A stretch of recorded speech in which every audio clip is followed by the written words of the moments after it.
বিএনপির বেলায় দলটাকেও সমান মনোযোগ দিয়ে গুছিয়ে যদি রাজনীতি দিয়ে মোকাবেলা করতে না পারে, তাহলে বিএনপির ভবিষ্যৎ খুব ভালো হওয়ার সম্ভাবনা কম। সারা দেশে মানে বিজয়ী বিএনপি পরাজিত জামাতের উপরে আক্রমণ চালিয়েছে, খুন করেছে, বাড়িঘর পুড়িয়েছে, যেসব বললেন এগুলোর বেশিরভাগই ভুয়া। বেশিরভাগই ভুয়া। আমি বলছি গত কয়েকদিনের যত বলতে দেন, শেষ করতে দেন। বেশিরভাগই ভুয়া। বাংলাদেশে নর্মালি প্রতিদিন সামাজিক সন্ত্রাস বলতে যেটা হয় বা পারিবারিক কলহ থেকে যেই অনিষ্ট হয়, সেটার সংখ্যাটা অনেক। চায়ের দোকানে 10 টাকার চায়ের বিল দেওয়াকে কেন্দ্র করে দুইজনে কথা কাটাকাটি থেকে মারামারি হয়ে খুনোখুনি হওয়ার দেশ বাংলাদেশ। এইখানে একই ফ্যামিলিতে দুই ভাই দুইজন দুই দল করে এবং এটা নিয়ে ঝগড়া করে কোপাকুপি করে ফেলে ভাইরা। সেই দেশে একটা নির্বাচনের জয় পরাজয়ের পরে অতীতে এই দেশে যা আমরা দেখতাম সেই তুলনায় এইবার কিছুই হয়নি। তবে তারপরও যেটুকু হয়েছে সেটুকুও নিন্দাযোগ্য এবং না হওয়া ভালো ছিল।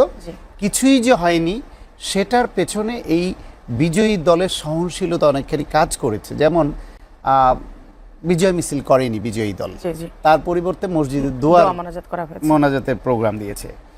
তারপরও যেটুকু হয়েছে সেটাও যাতে না হয়, তারেক রহমান যখন এখন প্রধানমন্ত্রী, তিনি যখন দলের প্রধান হিসেবে দেখা করতে গেলেন জামায়াতের প্রধানের দলে এবং এনসিপির প্রধানের বাড়িতে গেলেন, তারা এই বিষয়টা তুলে ধরলেন। তিনি বললেন আমরা চেষ্টা করছি এটা আরও কীভাবে কমানো যায়, এবং অনেকে বহিষ্কারও করেছে।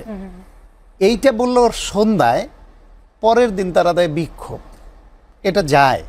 এটা কি কোনো আচরণ হতে পারে যে ভাবি প্রধানমন্ত্রী যিনি ব্রুট মেজরিটি পেয়েছেন, তিনি দেখা করতে গেলেন, আলোচনাও হলো, বললে তার কাছে প্রসঙ্গ তুললো, তিনি বললেন আমরা চেষ্টা করেছি, আমি আরও চেষ্টা করছি, পরের দিন বিক্ষোভ করে তারা গেল। এইটা কথায় কথায় এই এক্সাজারেশন কি বলে, আমাদের 53টা সিটে জয় পরাজয় হয়েছে 5000 ব্যবধানে। নেমে আসলো তারপর না, আমাদের 31টা সিটে জয় পরাজয় হয়েছে 5000 ব্যবধানে, এবং এটা নিয়ে কারচুপি হয়েছে, কারসাজি হয়েছে, আমরা আইনি লড়াইয়ে যাব। রিয়ালিটি হচ্ছে টোটালি 21টা আসনে 5000-এর কমে জয় পরাজয় ব্যবধান। 21টা আসনে, 21টা। আজকে আপনি গুগলে সার্চ দিয়ে দেখেন, যে কোনো পত্রিকায় পাবেন 21টা। সেই 21টার রেজাল্ট কি হয়েছে জানেন? 21টার মধ্যে 12টায় হেরেছে বিএনপি। 5000-এর কম ব্যবধানে যে জয় পরাজয়, যে হার্ড কন্টেস্ট, তার মধ্যে 21টার মধ্যে 5টা হেরেছে বিএনপি, 12টা হেরেছে বিএনপি, 5টা হেরেছে মাত্র জামাত। এনসিপি হেরেছে একটায়, খেলাপথ একটায়, অন্যান্য স্বতন্ত্র একটায়, এলডিপি একটায়, এরকম হয়েছে। বরং 2টা আসনে এরকম হয়েছে, সিরাজগঞ্জে জামাতের রফিকুল ইসলাম সাহেব আর মাদারীপুরে একজন, যেখানে কেন্দ্রের ভোট গণনায় বিএনপি জিতে গেছে। বিএনপি নেতাকর্মীরা উল্লাস করা শুরু করেছে। তারপর আসলো পোস্টাল ব্যালট গণনা দেখায় বিএনপি পায় 800 আর জামাত পায় 2500-এর উপরে। সেটা দিয়ে যেহেতু কম ব্যবধান ছিল, 2 জায়গায় জামাতের প্রার্থী একজন, জোটের প্রার্থী একজন জিতে গেল। অথচ এই পোস্টাল ভোট নিয়ে কিন্তু বিতর্ক ছিল এবং বিএনপির অভিযোগ ছিল যে এইটা নির্বাচন কমিশন পাঠিয়েছে, এটা ওপেন করেছে, জামাতের হাতে পড়েছে, তারা বিলি করেছে, এবং এইখানে অনেক রকমের কারসাজি হয়েছে।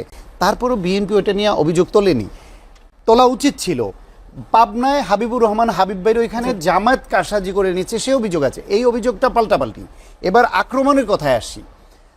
নির্বাচনের দিন খুলনায় মহানগর বিএনপির দপ্তর সম্পাদক কেন্দ্রে যাওয়ার পরে দেখে জামায়াতের নেতারা ভেতরে প্রচার করছে, কেন্দ্রের ভেতরে তাদের প্রচার করছে। নিষেধ করাতে তার সঙ্গে কথা কাটাকাটি, এক পর্যায়ে হাতাহাতি, ধাক্কা লেগে উনি পড়ে গিয়ে গাছে আঘাত পান। হাসপাতালে নিতে তিনি মৃত্যুবরণ করেছেন। এইরকম নির্বাচনের পরেও 2 জেলায়, মুন্সিগঞ্জে একজন আর একটা কোথায় 2 জন লোকের মৃত্যু হয়েছে।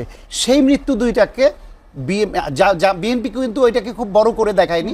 ওটা তদন্ত হবে, আদালতে যাবে, কিন্তু বলেনি যে জামায়াত আমাদের নেতাকে মেরে ফেলেছে, কিন্তু জামায়াত বড় করে দেখালো।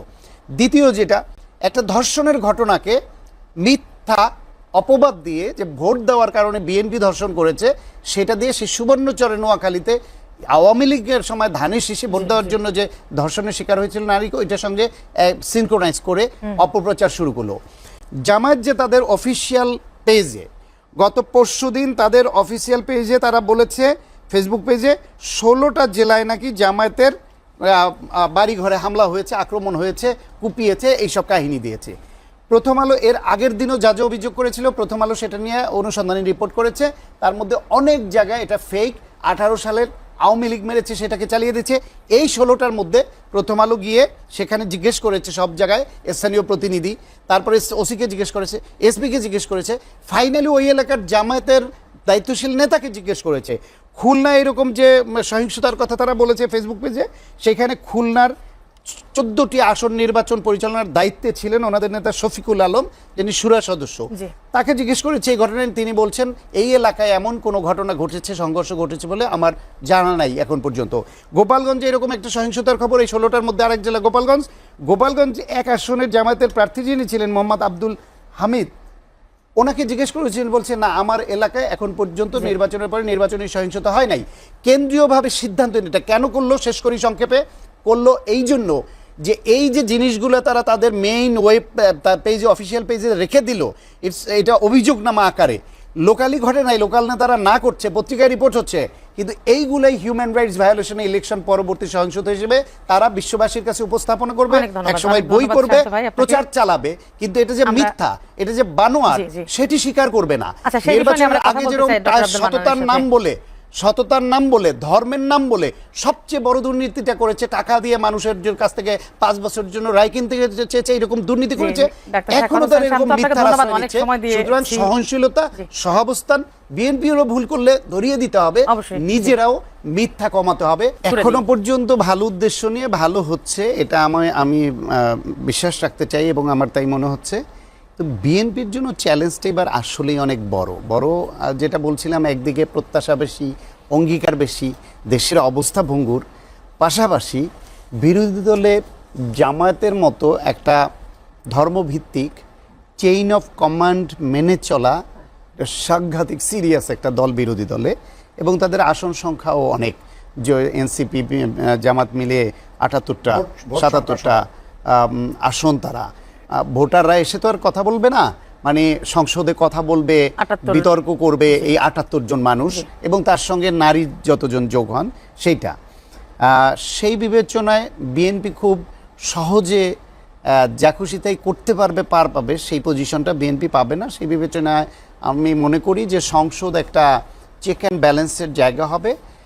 ছায়া মন্ত্রী পরিষদ করবে বলছে জামায়াত ইসলাম, এনসিপি, এটাও খুব ভালো একটা উদ্যোগ, সেই হিসেবে এটা করা। পাশাপাশি বিএনপিকে মাথায় রাখতে হবে যে শুধু মন্ত্রী পরিষদ দিয়ে দেশ চালিয়ে মানুষকে একটু স্বাচ্ছন্দ্য দেওয়ার চেষ্টা তো করবেই, তারপরও বাংলাদেশে এত সংকটের দেশে যারা সরকার চালায় তারা 5 বছরের মাথায় গিয়ে খুব পপুলার হয়ে যায়, সব ক্ষেত্রে এমন নয়।